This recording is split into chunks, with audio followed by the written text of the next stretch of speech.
So మనతో పాటు Bharat vehicles అధినేత అయిన శ్రీనివాస్ గారు అయితే ఉన్నారన్నమాట. ఈ ఏళ్ళ ఎలక్ట్రిక్ 2-వీలర్లో రీజనరేటివ్ బ్రేకింగ్ గురించి లైవ్లో డెమో చూపిస్తామని చెప్తున్నారు. అంటే వెహికల్ బ్రేక్ వేసినప్పుడల్లా కొంత ఎనర్జీ అనేది మనకి ఎడిషనల్గా యాడ్ అవుతుందని చెప్తున్నారు. సార్ అది ఎలా వర్క్ అవుతుంది? సార్ మీరు గతంలో మా వెహికల్ రైడ్ చేశారు. మిగిలిన వెహికల్స్ కంటే మా వెహికల్ సుమారు 10 నుంచి 15 కిలోమీటర్లు ఎక్కువ కిలోమీటర్ వస్తుంది. మన భారత్ ఎలక్ట్రిక్ వెహికల్స్లో మనం వాడే బ్యాటరీలు ప్రీమియం జెల్ బ్యాటరీలు అండి. ఈ ప్రీమియం జెల్ బ్యాటరీల వల్ల ఎక్కువ మైలేజ్ వస్తుంది. కారణం ఏంటంటే రీజనరేటివ్ సిస్టమ్ వల్ల. ఈ రీజనరేటివ్ సిస్టమ్ అనేది ఎలా మీకు ప్రాక్టికల్గా చూపించడం, అందరూ చెప్తారు రీజనరేటివ్ సిస్టమ్ ఉంటుంది, కామన్గా ఉంటుందని.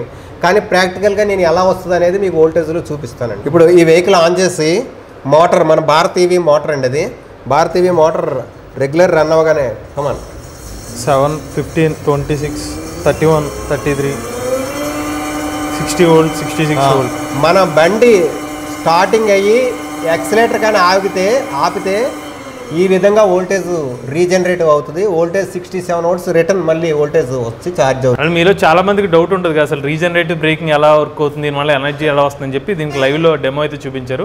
భారత్ వెహికల్స్ సంబంధించిన ఎలక్ట్రిక్ 2-వీలర్స్లో ఇలా రీజనరేటివ్ బ్రేకింగ్ సిస్టమ్ ఆఫర్ చేస్తున్నారు. వీళ్ళు స్టార్టింగ్ ఎలక్ట్రిక్ స్కూటర్ ప్రైస్ వచ్చి 35,000 రూపాయల నుంచి అయితే ఆఫర్ చేస్తున్నారు. ప్రజెంట్ 5 మోడల్స్ అయితే అందుబాటులో ఉన్నాయని చెప్తున్నారు. భారత్ వెహికల్స్ తరపున డీలర్షిప్స్ కూడా ఆఫర్ చేస్తున్నారండి. ఎవరైనా ఇంట్రెస్ట్ ఉండి భారత్ వెహికల్స్ తీసుకుందాం అనుకున్నా, డీలర్షిప్ తీసుకుందాం అనుకున్నట్లయితే వీళ్ళు కాంటాక్ట్ డీటెయిల్స్ అనేది స్క్రీన్ మీద అందజేస్తాం. లేటెస్ట్ అప్డేట్స్ కోసం ఈవీ కొరడ్ ఛానల్ సబ్స్క్రైబ్ చేసుకోండి.